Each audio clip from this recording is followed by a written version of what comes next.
Here's how to make your own gasket with all resistant gasket paper. First, a pen to draw around your casing. Like so.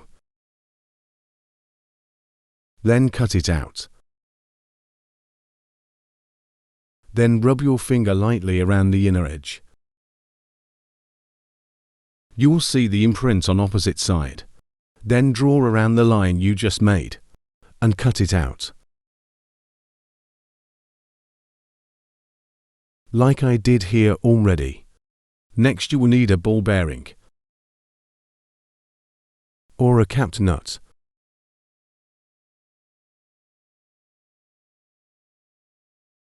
Like so, and there you have it. Thanks for watching, and please subscribe for more tips and tricks.